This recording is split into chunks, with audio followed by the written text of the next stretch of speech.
He sacrificed his future trying to save everybody, then discovered nobody planned to save him back.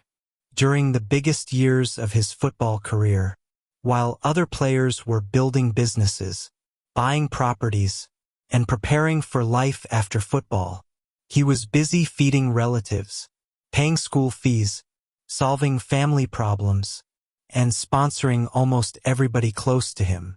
He thought he was building family. He didn't realize he was slowly becoming everybody's survival plan. Because every time money entered his account, another problem appeared. Cousin needed rent. An uncle had hospital bills. A younger sibling needed school fees. Somebody needed business capital. And because he came from deep poverty himself, he could never say no. In the village, elders used to say, "The tree with fruits is the one everybody throws stones at." And because he was the only one succeeding, everybody leaned on him. But before the fame, before the packed stadiums, before people screamed his name from the stands, he was just a poor village boy, playing football barefoot in the dust. Most children woke up every morning and went to school. He woke up and went to the football field, not because he hated school, because poverty had already chosen for him. There were nights his mother had no food to cook, nights his younger siblings slept hungry. Sometimes, he would stand outside classroom windows, watching children write in books, while he held an old torn football under his arm. And every time he watched his family suffer, something painful grew inside him. Promise, one day, nobody close to me will ever suffer again. Football became more than a dream. It became escape, hope, survival. People laughed at him constantly. A ball won't save your family. But he kept playing anyway, barefoot, hungry, sometimes injured, on rough dusty fields, under the burning sun. Then one afternoon, everything changed. A football scout stopped to watch a local match. Not in a stadium, not in an academy, just a skinny village boy, moving through defenders like his life depended on it. After the game, the scout walked toward him slowly and asked, "Who trained you?" "Nobody." The scout stared at him quietly for a moment, then smiled. That moment changed his entire life. Years later, the poor barefoot boy became a professional football star. Money started entering his family for the first time. And he never forgot where he came from. He moved his mother into a better home, paid school fees for younger siblings, started businesses for relatives, solved hospital bills, fed entire homes. One afternoon, an older cousin came to him crying because his daughter was about to be sent home from school over unpaid fees. Without thinking twice, he paid everything. The man held his hands tightly and said, "You are the reason this family still has hope." Another time, his uncle publicly praised him during a family gathering. "If not for this boy, many people in this family would still be suffering." Everybody clapped. But sitting quietly in one corner was an older retired footballer from his hometown. After the gathering, the man pulled him aside gently and said, "Take care of your future too. Football does not love anybody forever." But he only smiled, because in his mind, family would never abandon him. And because he remembered poverty too well, he never learned how to say no. Slowly, everybody around him became dependent on him. He wasn't just family anymore. He became the provider, the rescuer, the solution to almost every problem.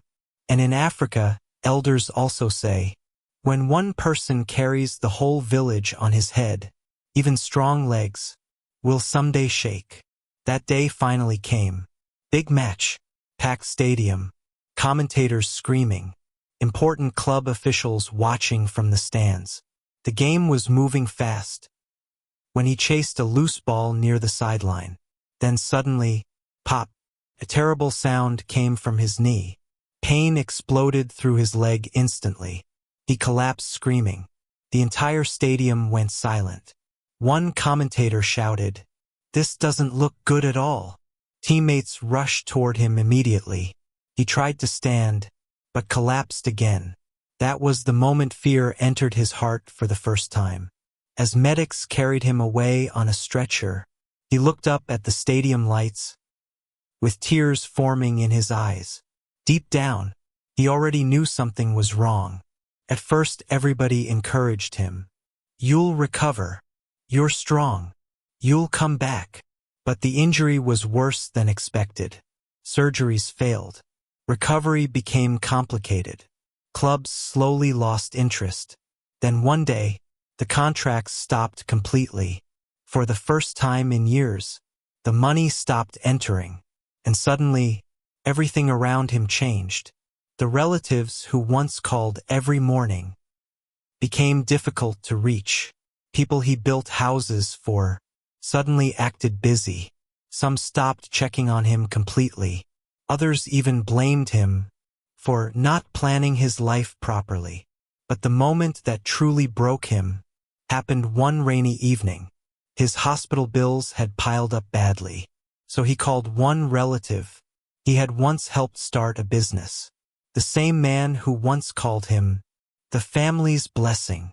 The call rang, and rang, and rang. Finally, the man answered. Before he could even explain his situation properly, the relative sighed impatiently and said, "Chairman, everybody has problems." Then the line went dead. He sat there, staring at the phone in silence. That was the moment his heart finally understood what his mind had been refusing to accept. He sacrificed his future trying to save everybody, then discovered nobody planned to save him back. No football, no crowds, no support, just painkillers, silence, and betrayal. And that was when he finally understood another painful African truth. The drum sounds loud only when the celebration is happening. One afternoon, he sat outside his small rented house, watching boys play football nearby. And for the first time since the injury, he cried, not because football ended, but because he realized many people never truly loved him. They loved what he could provide. Days later, somebody knocked on his gate. It was an old friend from the village. One of the few people who stayed loyal, even before the fame. The friend sat beside him quietly and said, "You still have something football needs." He laughed bitterly. "My knee is finished." The friend shook his head slowly. "I'm not talking about your knee." That sentence changed everything. Weeks later, they started a small football academy together. Nothing fancy. One rough field. A few footballs. Young poor boys with impossible dreams. Boys that reminded him of himself. For the first time in years, he felt alive again. He trained the boys personally. Not just football. Discipline. Survival. Mental strength. Life. One day, a small boy arrived barefoot to training. The moment he saw the boy running on the rough field without shoes, he froze, because he was looking at himself.